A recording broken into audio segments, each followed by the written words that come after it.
દરેક નીતિની સામે કાયદાની રીતે ઊભો રહેતો SSK ન્યૂઝ ચેનલ। આંતરરાષ્ટ્રીય યોગ દિવસને લઈ સુરત પોલીસ પરેડ ગ્રાઉન્ડ ખાતે યોગ મહોત્સવ યોજાયો હતો, જ્યાં મોટી સંખ્યામાં લોકો જોડાયા હતા। સુરતમાં આંતરરાષ્ટ્રીય યોગ દિવસ 2024નું આયોજન કરવામાં આવ્યું હતું। સુરત પોલીસ પરેડ ગ્રાઉન્ડ ખાતે યોગ મહોત્સવ 2024નું આયોજન કરાયું હતું। આંતરરાષ્ટ્રીય યોગ દિવસમાં 50 દિવસ બાકી છે, જેને લઈ આ કાર્યક્રમ યોજાયો હતો, જેમાં મોટી સંખ્યામાં લોકો યોગ કરવા માટે જોડાયા હતા। આ કાર્યક્રમમાં નાની વયના બાળકોથી લઈ મોટી ઉંમરના પુરુષો અને મહિલાઓ જોડાયા હતા। આ કાર્યક્રમમાં આયુષ મંત્રાલયના સચિવ Vaid Rajesh Kotecha, deputy director general Satyajit Paul અને સુરત મહાનગરપાલિકાના કમિશનર શાલિની અગ્રવાલની હાજરી રહી હતી। તો મુખ્ય અતિથિ તરીકે અવિનાશ ચંદ્ર પાંડે, કે જેઓ નવી દિલ્હીના ઇન્ટર યુનિવર્સિટી એક્સિલરેટર સેન્ટર ખાતેના પ્રોફેસર પણ હાજર રહ્યા હતા।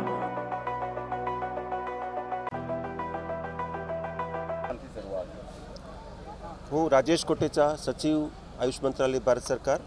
આજે સુરતમાં યોગ મહોત્સવ, આપણે આંતરરાષ્ટ્રીય યોગ દિવસ 21 જૂને થવાનો છે, એના 50 ડેઝ કાઉન્ટડાઉન, એના 50 દિવસ બાકી છે, એટલે એક મોટો કાર્યક્રમ યોગનો અહીંયા સુરતના પોલીસ પરેડ ગ્રાઉન્ડમાં આજે થયો અને એમાં સુરતના ખૂણે ખૂણેથી લોકો પધાર્યા। આખું મેદાન ભરેલું હતું અને સવારે 6 વાગ્યાથી બધાએ મળીને યોગાભ્યાસ કર્યો। મૂળ આપણે 100 દિવસ જ્યારે યોગ દિવસના બાકી હોય ત્યારે પ્રત્યેક દિવસે એક કાર્યક્રમ કરીએ છીએ, એટલે આખા દેશમાં એના વિશે એક જાગૃતિ આવે ને અને આંતરરાષ્ટ્રીય યોગ દિવસને આપણે બહુ મોટા પાયે આપણે મનાવી શકીએ। એના એ કડીના ભાગરૂપે 100 દિવસનો કાર્યક્રમ દિલ્હીમાં થયો, 75 દિવસનો કાર્યક્રમ પૂનામાં થયો અને આજે 50 દિવસ કાઉન્ટડાઉનનો કાર્યક્રમ સુરતમાં થયો। અને સુરતમાં આ કાર્યક્રમની વિશેષતા એટલા માટે છે કે આ ગુજરાત યોગ બોર્ડ સાથે મળીને આયુષ મંત્રાલયને આયોજન કર્યું। સ્થાનીય સુરત મહાનગરપાલિકાએ ખૂબ સહયોગ કર્યો, સુરતના સીપી આવ્યા, સુરતના મ્યુનિસિપલ કમિશનર પણ આવ્યા, સુરતના બધાનું પાર્ટિસિપેશન રહ્યું। આ જે પ્રોગ્રામ કરવા પાછળનો મેઇન ઉદ્દેશ્ય શું છે અને કેટલો ફાયદો થાય છે?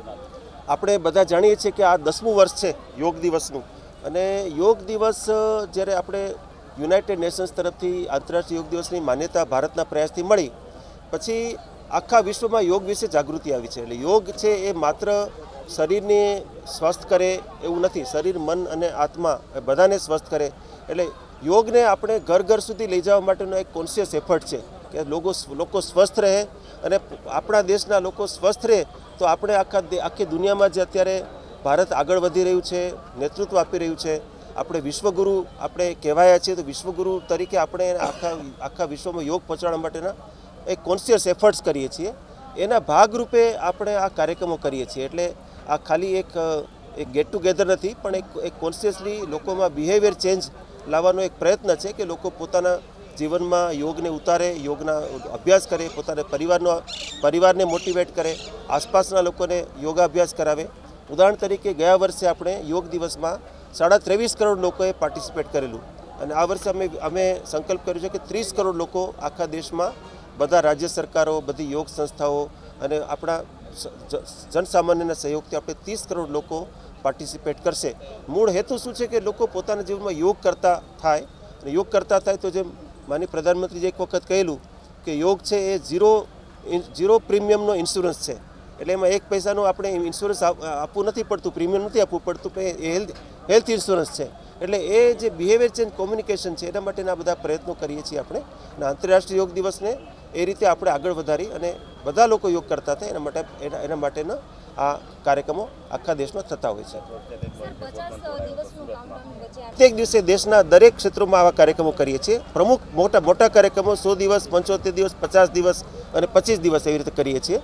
હું આપના માધ્યમથી હું સુરતની જનતાને હું એક મારા કોમ્પ્લિમેન્ટ્સ, વધામણા પણ આપવા માગું છું કે પાછલા દિવસોમાં આપણે 1 જાન્યુઆરીએ જ્યારે આપણે યોગનો એક કાર્યક્રમ સુરતમાં કર્યો અને એને વર્લ્ડ રેકોર્ડ મળ્યો, Guinness book of world record મળ્યો। એટલે સુરત માટે યોગ નવું નથી।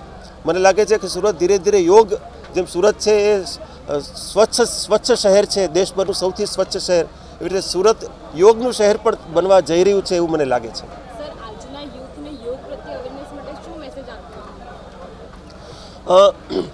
મારી તરફથી હું આપ સૌને આપના માધ્યમથી હું કહેવા માગીશ કે પોતાના જીવનમાં યોગ ઉતારો, યોગનો અભ્યાસ કરો અને યોગને આપની આસપાસના બધા લોકોને યોગ કરવા માટે મોટિવેટ કરો, કેમ કે યોગ છે એ સ્વસ્થ રહેવા માટેનું સૌથી મોટું સાધન છે અને યોગ કરવાથી આપણે ચિકિત્સક પાસે જવાની આવશ્યકતા ન પડે, આપણે પોતે જ સ્વસ્થ રહીએ. દરેક નીતિની સામે કાયદાની રીતે ઊભો રહેતો SSK ન્યૂઝ ચેનલ